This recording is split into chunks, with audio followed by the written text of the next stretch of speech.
Woodland Bio is providing you a completely new and unique value proposition. Now, the reason that I go to your store to get gasoline versus one of your competitors is that I want the locally produced sustainable gasoline.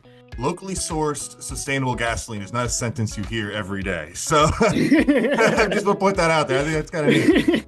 Hello, I'm John Zimmerman. Welcome to Shelf Confidence, a podcast brought to you by the Pennsylvania Food Merchants Association that focuses on trends and innovations in the food and beverage industry. Today we're talking about sustainability, energy, and the role renewable fuels can play in supporting retailers and communities across Pennsylvania. Joining us is Luca Pandolfi, founder of Woodland Biomass Innovations.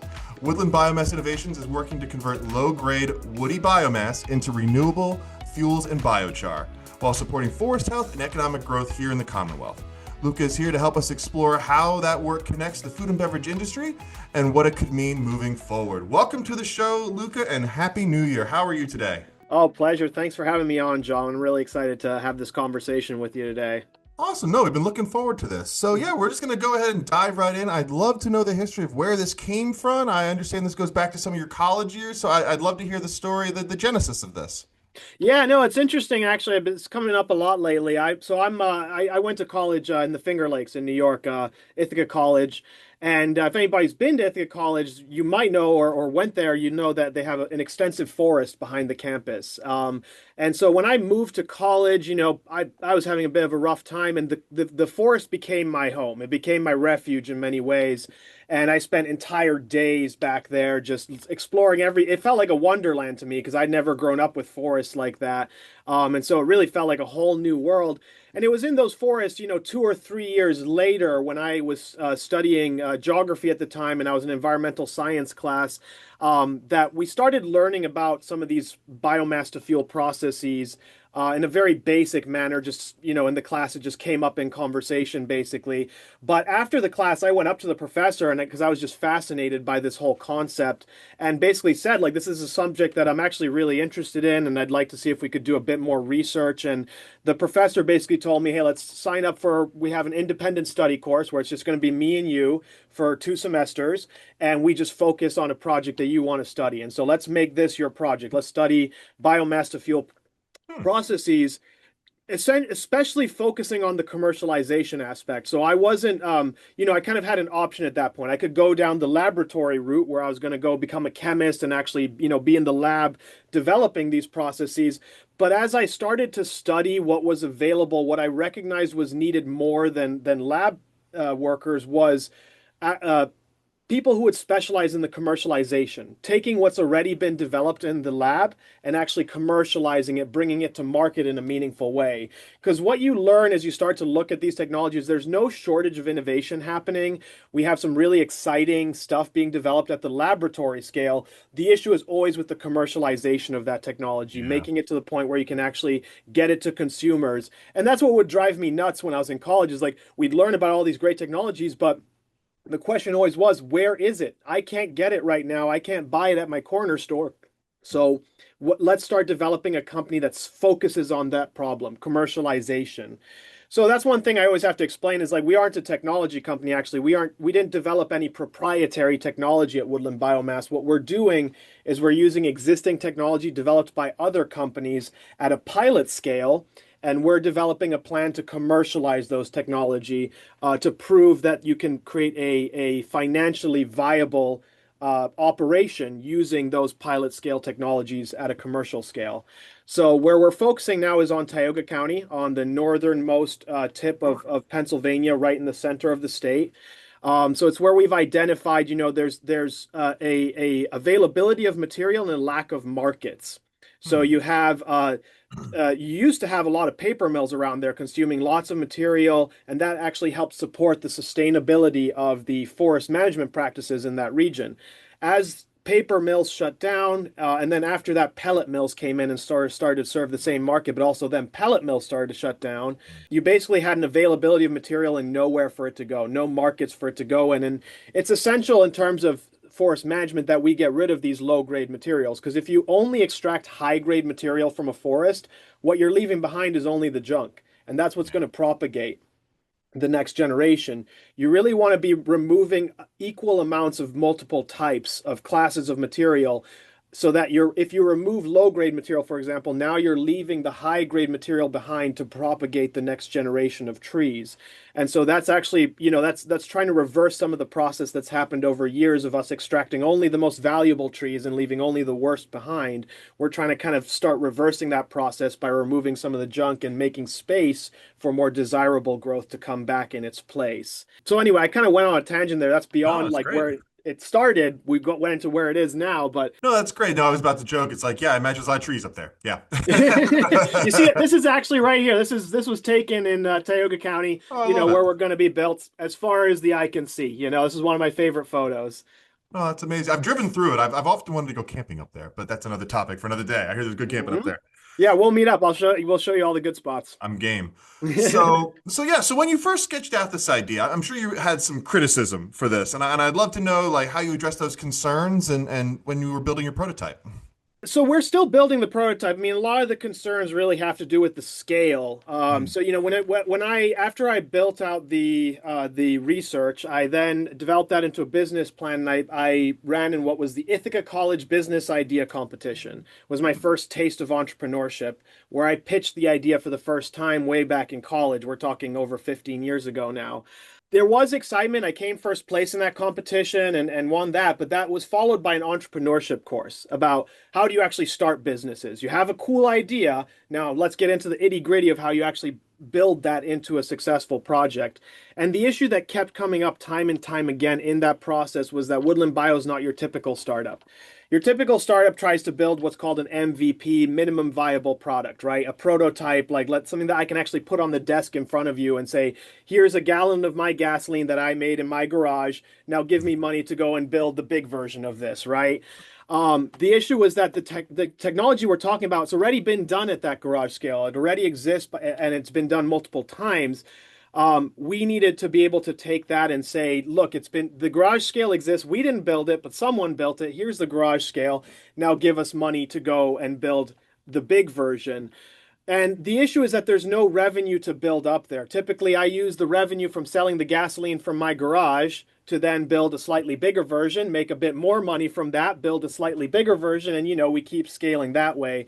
The issue is that the economics don't work in this when you're talking about renewable fuels at a small scale. Sure, I can produce some gasoline in my garage using one of these processes, but the cost per gallon of that gasoline would be probably in like the hundreds of dollars per gallon.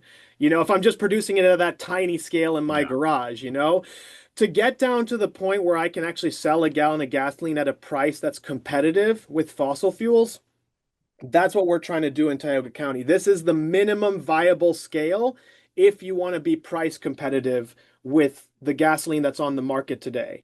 So with our system as it exists, we're projecting a capital cost, cost of goods sold. So that's how much it costs for us to produce 1 gallon of gasoline is somewhere around $2.10.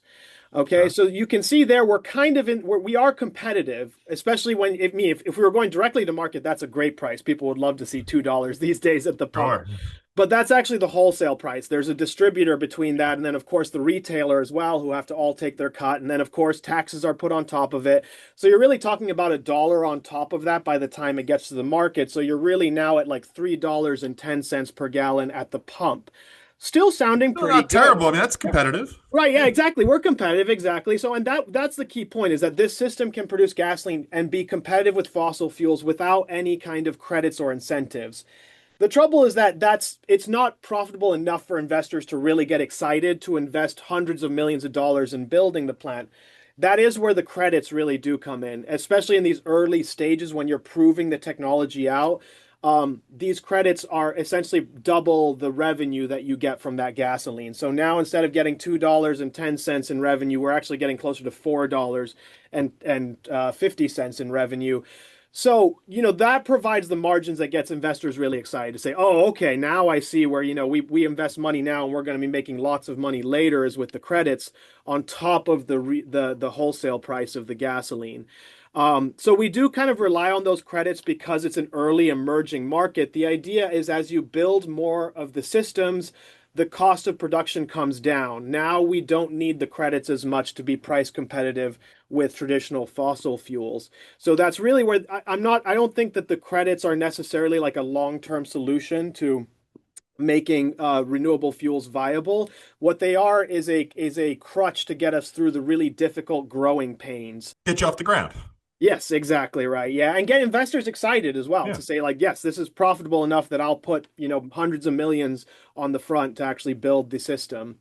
So yeah, that was the big skepticism is, we're trying to commercialize something and trying to be price competitive at the same time, of course, is everyone's big concern there.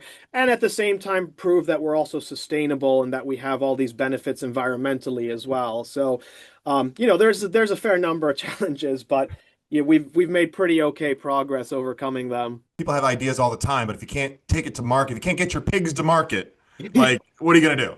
It's They're like worth what's the old joke? It's nothing. like money talks. Like you Yep. gotta get it there. Yep. So yeah, so I was curious. So people love to compare anyone working in forest to the Lorax. So do you ever feel like you speak for the trees, or is that maybe giving you just a touch too much credit here? Well, we try to. I consider myself a tree hugger. As I said, the inception of this was me in the forest, just loving being there. Um, but there's a little bit of give and take here where the Lorax might have set us up a bit for failure because the message of that movie is very much like, don't touch anything, don't cut Yeah. anything down. When the reality is that sustainable forest management practices do require human management.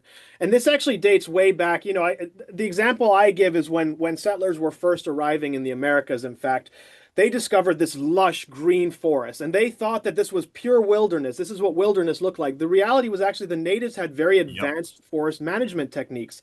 They had been managing those forests for generations. So when the settlers stepped on the ground, this wasn't what wilderness looks like. This was what a managed forest looks like, a responsibly managed forest. One of the big tools that they were using was controlled burning at the time to manage undesirable species, exactly like I'm talking about. Our operation is basically saying, okay, let's finance removing the removal of that low grade material by turning that material into gasoline. So instead of burning it in the forest to get rid of it, let's collect it, bring it to our facility, and then you're going to burn it in your gas tank to run your car.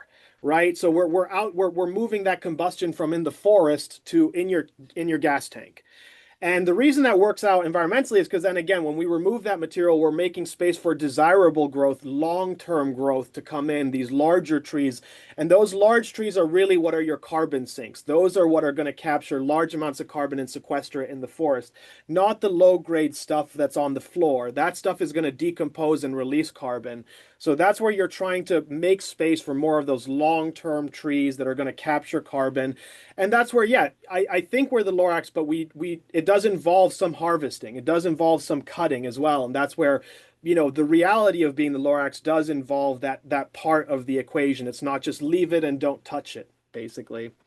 No, I follow that completely. So I know we're talking about like making gasoline in your garage, which is just kind of a funny sentence on its surface. Like I think it's great. Like don't get the wrong idea, but like so this is so from what I understand is this is chemically identical to normal gasoline that you would put in like a regular vehicle, right? So I'm curious about how you're gonna what are the regulatory technical logistical issues about getting this scaled up for like widespread retail adoption? Like It really is overcoming the proof of concept. This is what we're trying to do at a commercial scale. Because when you the hesitancy right now to adopting this technology on a large scale is that no one's successfully done it at a commercial scale. All we have is pilot scale facilities.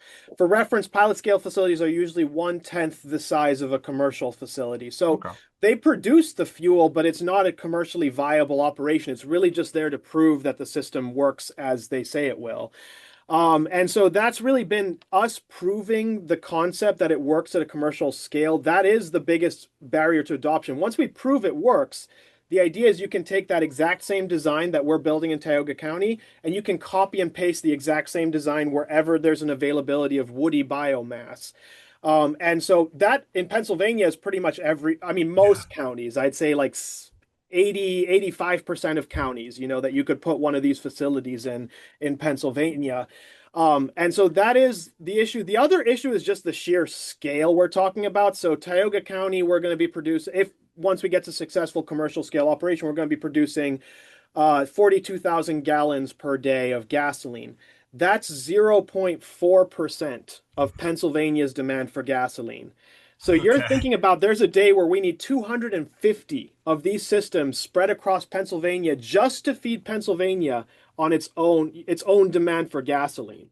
Mm. So that's really the issue we're facing when it comes to transportation more broadly. The sheer scale and volume of material that we need to offset here is really mind-boggling. So that's where like this isn't, 100% solution. We're going to do the best we can with woody biomass. The idea is that once we prove the wood-based system, we can work on to other feedstocks. So eventually we want to be able to use agricultural byproducts. So anything that's coming off a farm that's not food, basically your corn stover, your rice Hmm. husks, your almond husks, any Sure. secondary products from food manufacturing.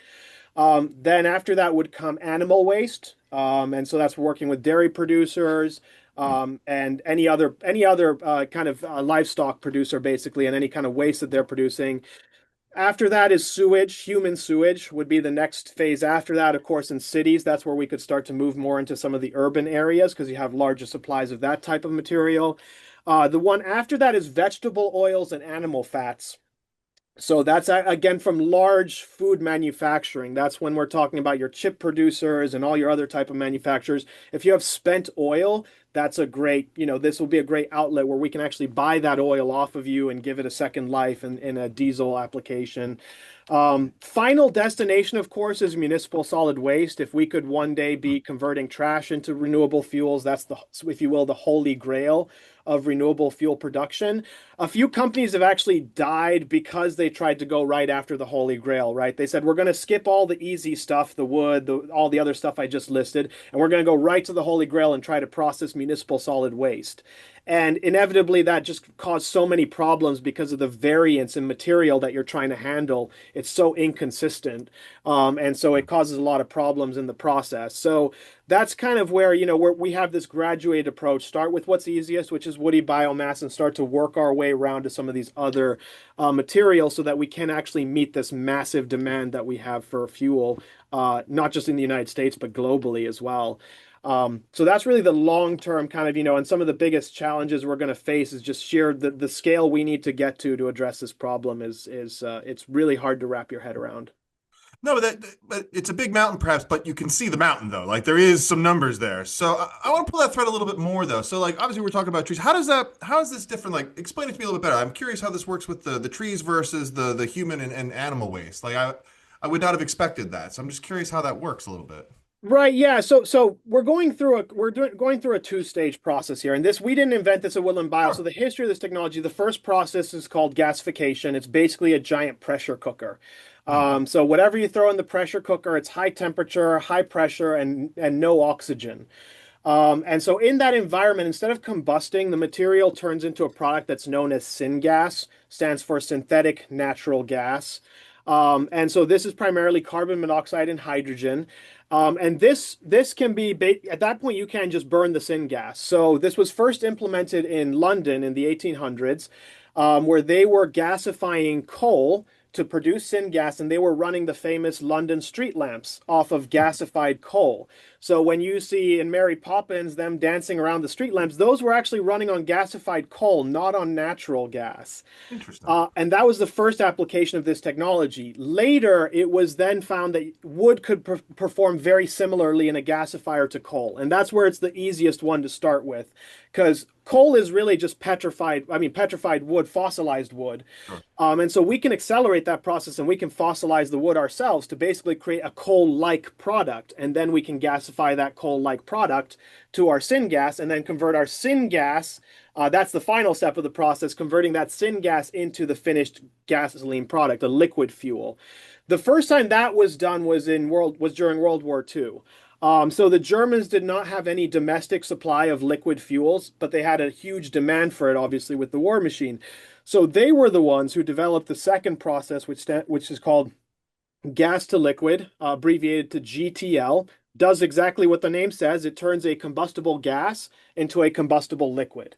Hmm. The very early forms of this were turning the syngas into basically a crude oil product that would be then sent to a refinery and it would be broken down into diesel, aviation fuel, and gasoline. They were doing this at a large scale, and during that application, the issue that they ran into was just not they didn't have the best efficiency. It was the first iteration of the system; they hadn't fine-tuned it, and so it wasn't very efficient. So it was probably producing fuel at a very high cost, but the Germans didn't care at that point because they were desperate. So they'll Yeah. pay $10 a gallon if that's their only option. And so yeah, that's it. That first system that was built during World War II worked, but it wasn't exactly like a commercially viable system in the economics that we have today. After the war ended, the two technologies kind of split and got used in different fields. Gasification still used today in power plants. So if you have biomass power plants, they're usually using gasification to gasify the material and then burn the syngas and run generators and generate electricity from biomass. The other technology, GTL, gas to liquid, got moved to the natural gas fields. So it was found to be a very efficient way to convert natural gas into liquid fuels, which are easier to transport. And so that's where the business model became, because natural gas is very hard to transport. Let's convert it into the liquid fuels, and then we can send it to whatever market it needs to go to. So we had innovations in those fields, but they weren't together. They were kind of, splitting off into their own directions. Woodland Bio saw these innovations, said, hey, it's not, we can still work together. We can still bring these two together. Gasification's got better. We can produce syngas more efficiently from more materials. And GTL's got better, and we can convert that syngas into gasoline more efficiently than we ever could before. Can we bring these back together? And we got the technology providers together who actually create this technology, said, hey, here's what we're thinking, had a nice roundtable discussion. Everybody said, yep, I can do it, I can do it, I can do it. And so it was decided that we can move forward with a plan to kind of unite these technologies in a way that hasn't been seen in quite a long time. That go back to your original question, how can we use all these material? Gasification can use a wide variety of materials. Woody Okay. biomass, they said, is close to coal, so it's the one that we know how to do a lot today. But we already have gasifiers operating, producing electricity from sewage. We already Hmm. have gasifiers operating, producing electricity from agricultural byproducts.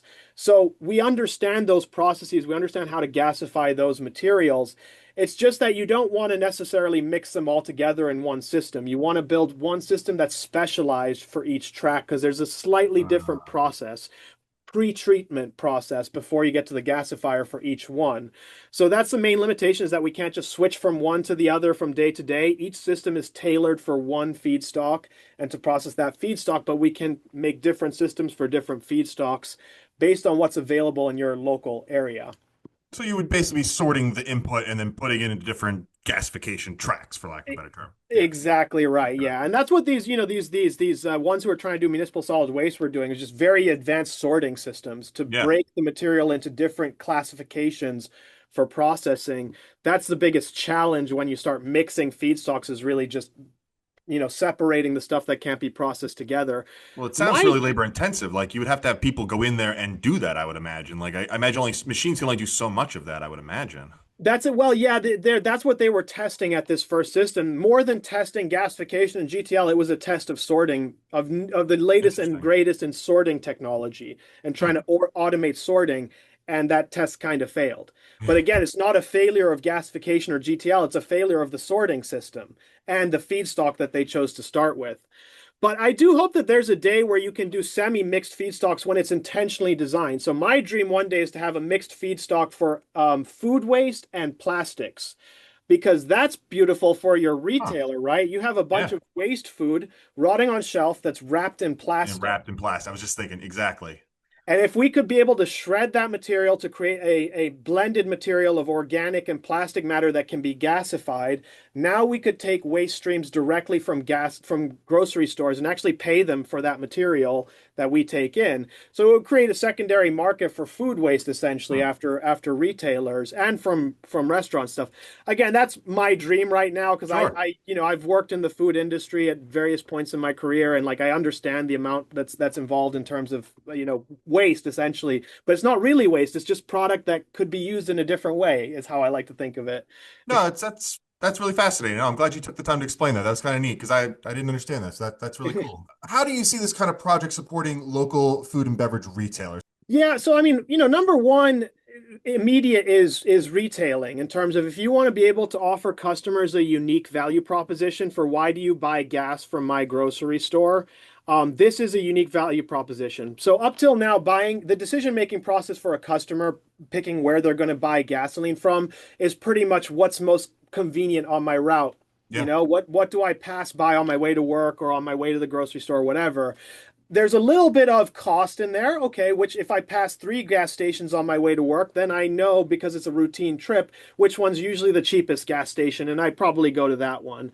So the decision-making process for where do I buy gas is largely kind of out of your hands, besides being able to control your price and maybe try to undercut the guy down the street by 5 cents.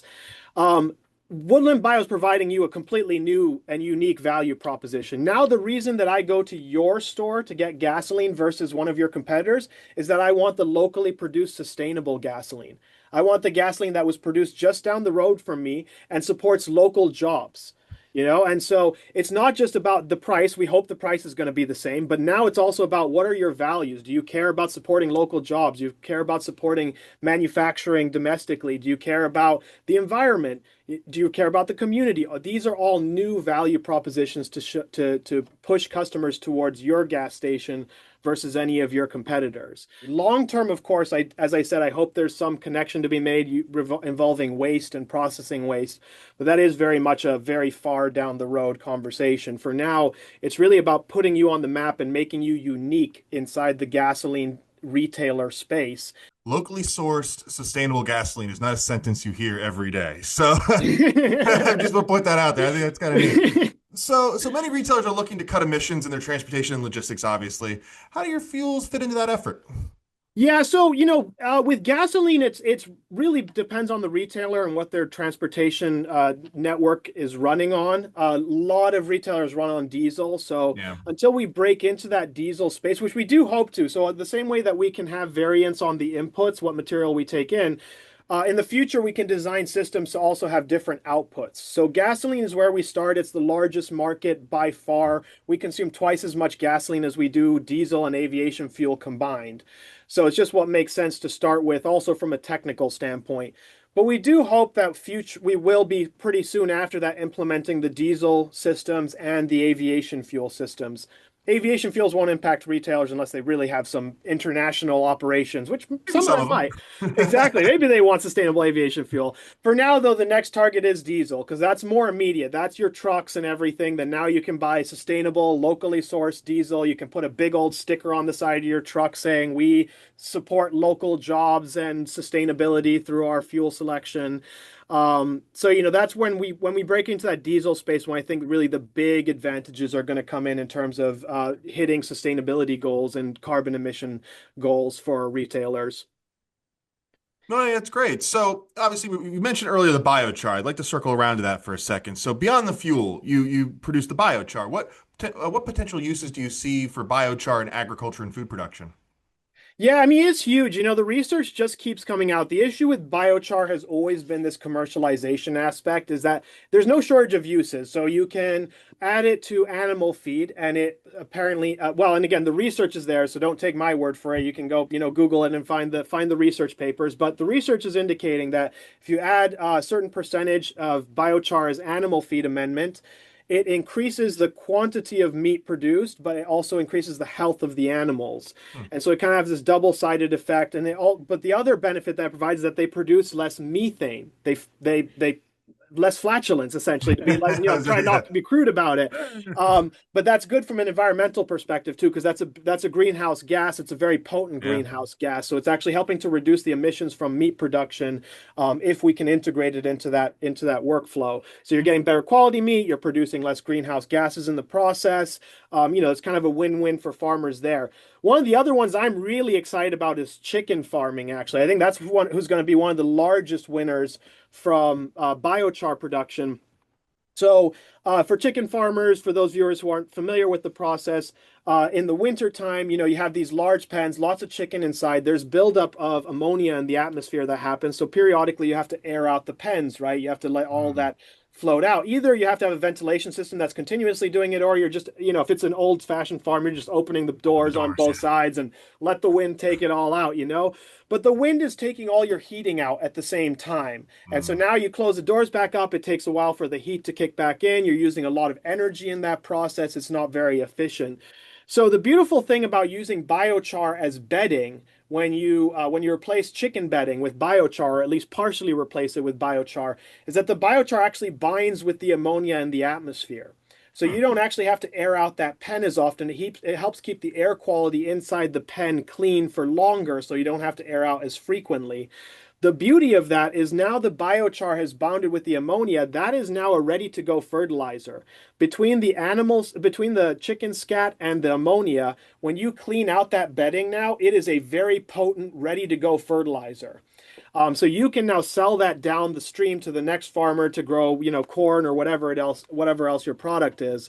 So it's kind of creating a new value stream for those chicken farmers on the outlet in terms of selling all that material, but then also reducing their heating and energy expenses in terms of operations.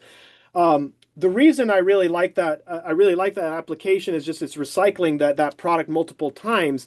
The Yeah. issue has always been cost. Can biochar be cost competitive with bedding that a chicken farmer would use today, even with all these other benefits, disregarding them?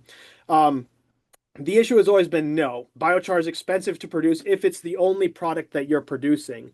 Where we are helping to solve that problem is that our source of revenue is the gasoline. That's where we make our money.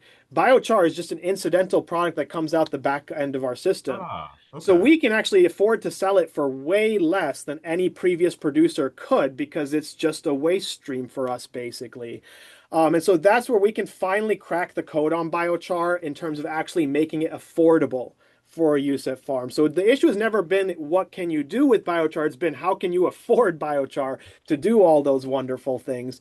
And that's the real innovation we're bringing to the table is bringing that cost down where you can actually get it at a competitive price with whatever your traditional material was.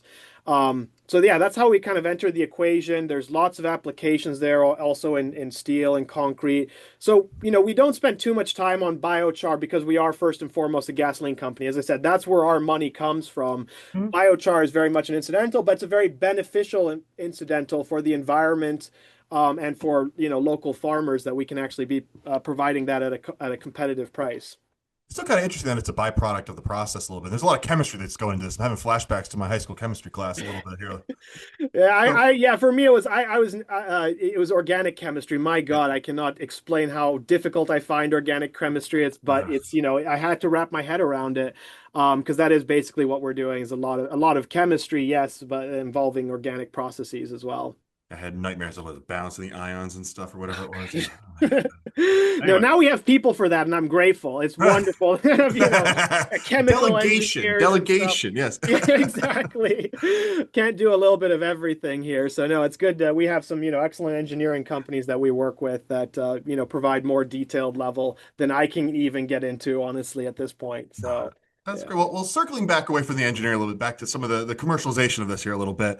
So, from a business perspective, what does a strong partnership between Woodland Bio and a retailer look like? The big thing would be honestly, like we'd love to find a retailer that's interested enough to co-brand with us. We think the real value here, again, going Mm. back to the unique value proposition, you're the only retailer that has a sustainable, locally produced gasoline. Well, there's no use in having that gasoline if you aren't advertising the fact that it's local and it's sustainably produced.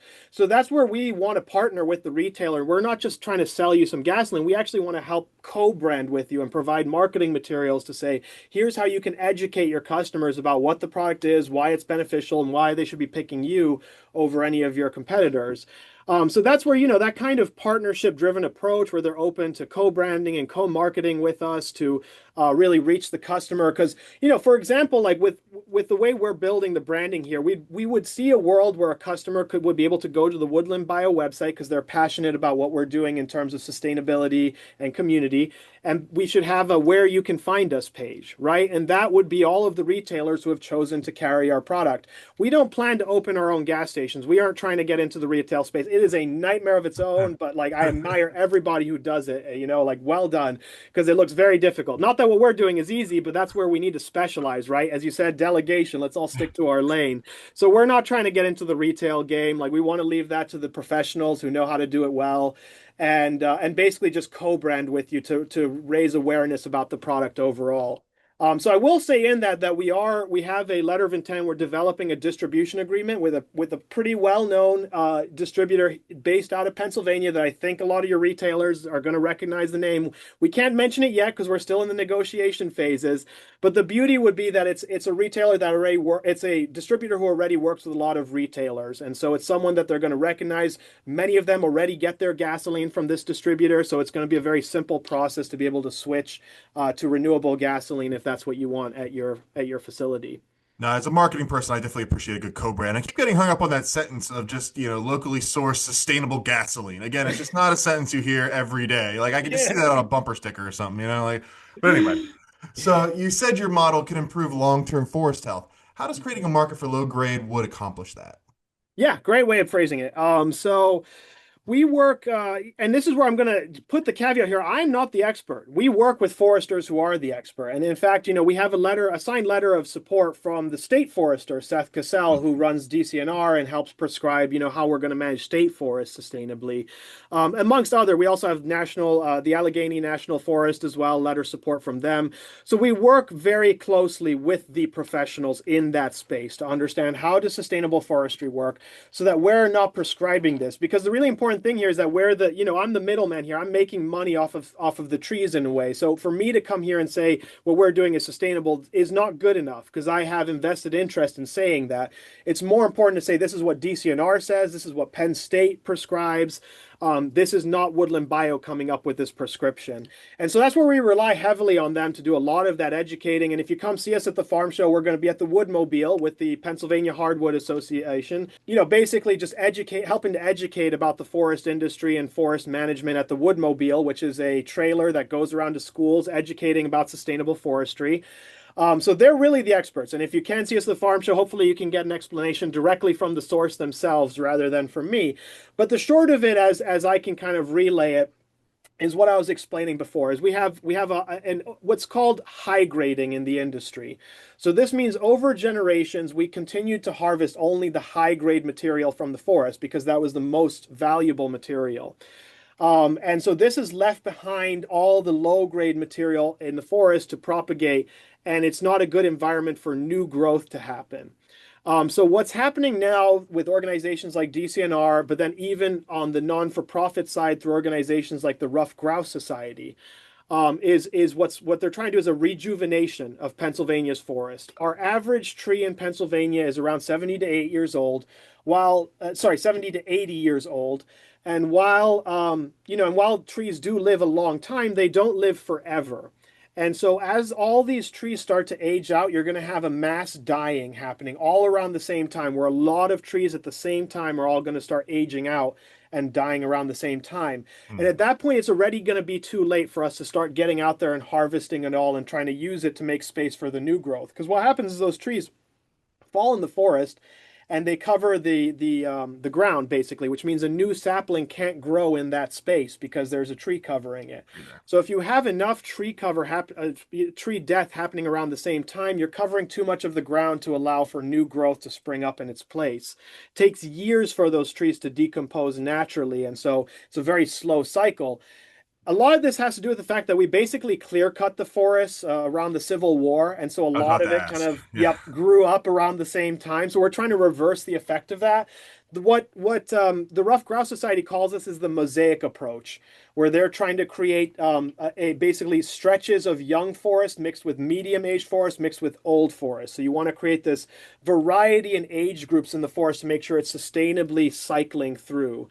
And this is important for wildlife too. The Rough Grouse Society, of course, is trying to propagate is interested primarily in wildlife and the rough grouse, as their name would imply, which the rough grouse does require young trees as well as middle-aged trees for their habitat. So having an entirely old forest is not good for that wildlife. And there's few wildlife that it is good for. I mean, most wildlife benefit from a diversity of Sure. species and ages in the trees. So those are the two things we're trying to combat is a uniform age and a uniform species cover. So in areas where you've had clear cut happen and only one species has taken the forest back over, we need to be able to clear out a portion of that to make way for a diversity of species. In other cases where you have all trees that are older, same thing. We want to harvest a portion of them to help rejuvenate that forest and make space for the next generation of growth. So it's really about creating these cycles that we can that benefit the forest and also benefit the industry essentially because it's providing those feedstocks that we need to produce products. Now, there's a beautiful graph that they have in the Woodmobile that I'll show you if you come visit us there that shows what happens if a forest naturally cycles. So nobody touched it, that perfect wilderness forest that we dream of. It's never been touched. The carbon cycles and cycles and cycles, never really increasing. So you have this a consistent amount of carbon that's being sequestered in that forest. On the other hand, if you're using that forest to produce products, a certain portion of those products are sequestering the carbon. So when we make construction materials, for example, out of wood, we aren't just burning that wood up and releasing the carbon. That carbon is getting stored in a building for the rest of that building's life. So you're actually helping to sequester some of the carbon from the forest into your building. The same with furniture. When we buy wood furniture, we're taking carbon that was sequestered by the forest and Sure. sequestering it in our house. And so that's where wood products are a great way to increase the carbon capturing capacity of our forest by sequestering a portion of the carbon into permanent products. What can't be sequestered in a permanent product, because we can't turn 100% of a tree into a table, there's always going to be some waste in there. That's the material that we can then use for fuel production, right? That's our extra for fuel production. That does get burned and the CO2 does get released into the atmosphere. But again, it's overall, you're still sequestering a larger portion than you're releasing in that process. So, as we're wrapping up, yeah, exactly. Well, speaking of trees and stuff, I did want to ask you one little thing here. So, when you step away from work, what outdoor spot in Pennsylvania helps you recharge the fastest? I'm sure you have a favorite. Well, that's actually where this photo was taken. So if you guys haven't been there in Tioga County, we have the Grand Canyon and Leonard Harrison State Park. Absolutely gorgeous. It's a trail as well as it's got an outlook and stuff as well with a little bit of a museum up there. And yeah, just a beautiful place to go for a hike. It's where this photo was taken. It's where our team photos were taken. So if you look on our website, our team photos, they were taken there as well. I'm dreaming that one day I'm gonna be able to be on the Pine Creek Rail Trail. That's really my dream is to find a property somewhere along that rail trail to be able to just access the trail directly from my house. But I know that's very competitive because everybody wants that, don't they? So I'd say those are two of my favorites. Is the Pine Creek Rail Trail, and then Leonard Harrison State Park up here. I want to take my 4-year-old more camping this spring, so I'm taking notes for sure. I'm definitely gonna go check that out. Yeah, So the other one is Cherry Springs. I think it's darkest place in the Northeast. So I've great heard place of for this. stargazing. Yes, I love that. I grew up in South Sorry. Florida where like there wasn't a lot of it was in an island out in Key West, so like there isn't a lot of light pollution. So we were always very spoiled being able to look up at the night sky, especially if like a hurricane when there's no lights of any power of any kind. Like you could see the Milky Way. It was something to see. Then a week later, like the lights came back on. I'm like, where'd it go? Oh no. Yeah. But so my last question, and again, I really appreciate you coming on the show. And if everything goes the way you hope, what will Woodland Bio look like in 5 to 10 years, and how might it help reshape the energy and retail landscape? Yeah, well, I'm hoping our target for starting operations in Tioga County is around 2028, so a couple of years from now. So, 5 years, we will have had a few years of operational history. We'll be able to show the investors, hey, it worked as we said it was going to work. Give us more money to build a whole bunch more of them. And so that's really where I hope we'll be building facility number 2, honestly, in 5 years and getting started on facility number 2, maybe with number 3 to follow thereafter. Because it can happen very fast. It is a snowball effect. Once you can prove these technologies work, like they can be implemented very fast if the willpower is there. And it is there. I mean, the world is hungry for this type of fuel. So if we can just prove that we can do it as we say we're going to do it at this first facility in Tioga County by 2028, 2029 maybe, we'll see how things go, then we're then very hopeful that in 5 years we'll be looking at facility number 2 somewhere. Well, that's awesome. Well, best of luck with that. So this was a great conversation. A big thank you to Lucas Pandolfi from Woodland Biomass Innovations for joining us today and sharing insights on renewable energy, sustainability, and how innovation in this space can support the food and beverage industry. If you'd like to learn more about Woodland Biomass Innovations and their work, please visit woodlandbio.com. If you enjoyed this episode, be sure to subscribe, share, and leave us a review on Apple Podcasts, Spotify, YouTube, or wherever you're listening today. Until next time, I'm John Zimmerman, and this is Shelf Confidence.